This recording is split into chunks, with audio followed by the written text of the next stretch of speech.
আল্লাহ পাক অফুরন্ত মাগফিরাত এই রমাদানে রেখেছেন।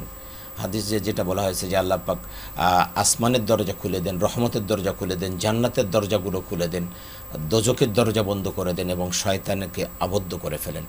এরকম সুযোগ পাওয়ার পরেও যদি আমরা মাগফিরাত না পাই তাহলে সেটা কেমন হবে? আপনি যদি আমাদের দর্শকদের জন্য বলতে চান মাগফিরাত আমরা কিভাবে পেতে পারি? আলহামদুলিল্লাহ রাব্বিল আলামিন ওয়াসসালাতু ওয়াসসালামু আলা আশরাফিল আমবিয়া ওয়াল মুরসালিন আম্মা বা'দ ফাআউযু বিল্লাহি মিনাশ শাইতানির রাজীম বিসমিল্লাহির রহমানির রহিম ইন্না ফাতাহনা লাকা ফাতহাম মুবিনা লিয়াগফিরা লাকা আল্লাহু মা তাকাদ্দামা মিন যামবিক ওয়া মা তাআখার সাদাকাল্লাহুল আযীম।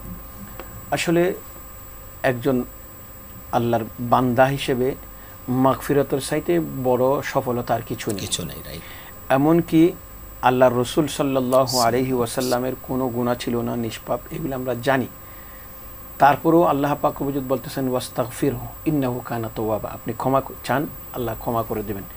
কারণ মাখলুক তো মাখলুকই, এবং রসুল পাক সাল্লাল্লাহু আলাইহি ওয়াসাল্লামের শান মান মর্যাদা সব কিছু বেশি ঊর্ধ্বে।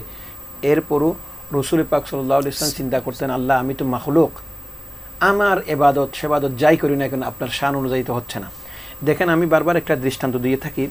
আপনার বাড়িতে আপনি যদি আমাকে দাওয়াত দিয়ে 50 আইটেমের খানায় দেওয়ার পর বলেন যে ভাই আমি তো আপনার শান অনুযায়ী করছি, তাহলে আমি খুশি হব না। মনে করো যে আপনি যেন আমার খোঁটা দিচ্ছেন, আর আপনি শুধু ডাল একটু সবজি একটু কিছু করে বললেন যে ভাই আমি তো করতে পারি না, আপনার শান অনুযায়ী চেষ্টা করেছি, তখন আমার মনটা কিন্তু খুশি হয়ে যাবে।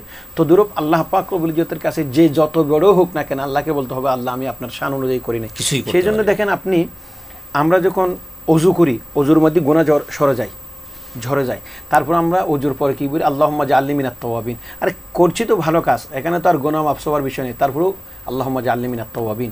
এরপর দেখেন আমরা নামাজ পড়ি, নামাজ পড়ার পরে নামাজ পড়া একটা ভালো কাজ, নামাজের মধ্যে কোনো রকম আমাদের গুনাহ খাতা নাই, তারপর আমরা শেষে গিয়ে কি বলি, আল্লাহুম্মা ইন্নী যালামতু নাফসি, আল্লাহ আমি কি করলাম, পড়লাম, নামাজ পড়লাম, এটা কি তোমার শানের সাথে বিয়াদবি হয়েছে নাকি তোমার শান অনুযায়ী হয়েছে জানি না, আমি নামাজ পড়েই হয়তো তোমার সাথে বিয়াদবি করেছি, আল্লাহুম্মা ইন্নী যালামতু নাফসি, আল্লাহ নিজের উপর নিজে জুলুম করেছি, তুমি মাফ করো। সালাম ফিরানোর সাথে সাথে আস্তাগফিরুল্লাহ পড়া। তাহলে দেখেন আপনি মানে গুনাহ করলে তো তওবা করবেন, গুনাহ না করলেও যদি ইবাদতও করে থাকেন তারপরেও তওবা এই জন্য করবেন, মাগফিরাত এই জন্য চাইবো যে আল্লাহর শান অনুযায়ী বান্দার জন্য কোনোদিন ইবাদত করা সম্ভব নয়। সেই জন্য আমাদেরকে কি করতে হবে, আল্লাহর কাছে ক্ষমা চাইতে হবে। এখন আমি বলি আপনাকে, আপনি জানেন আল্লাহ পাক পুরো বছরের জন্য গাফফার, সবসময় ক্ষমা করেন। কিন্তু আমি বারবার একটা দৃষ্টান্ত দিয়ে থাকি যে আমরা যখন বাণিজ্য মেলা করি, সেখানে ওয়ালটন কোম্পানি, বিভিন্ন কোম্পানির মাল সবগুলি সারা বছর দোকানেও পাওয়া যায়, তাদের আড়তেও পাওয়া যায়, তারপরেও কিন্তু আমরা বাণিজ্য মেলাতে কিনতে যাই কেন, বাণিজ্য মেলাতে জিনিসটাও ভালো পাওয়া যায় এবং ছাড় দেয়। তদ্রূপ আমি বারবার বলে থাকি আল্লাহ পাক পুরো বছরের জন্য রহমান গফফার, সবসময় ক্ষমা করেন।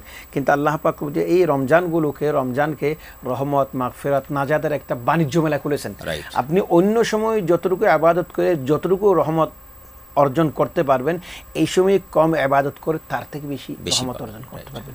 অন্য সময় যতটুকু ইবাদত করে আপনি আল্লাহর মাগফিরাত অর্জন করতে পারবেন, এই সময় আরও কম ইবাদত করেও আল্লাহর কাছে আপনি বেশি মাগফিরাত অর্জন করতে পারবেন।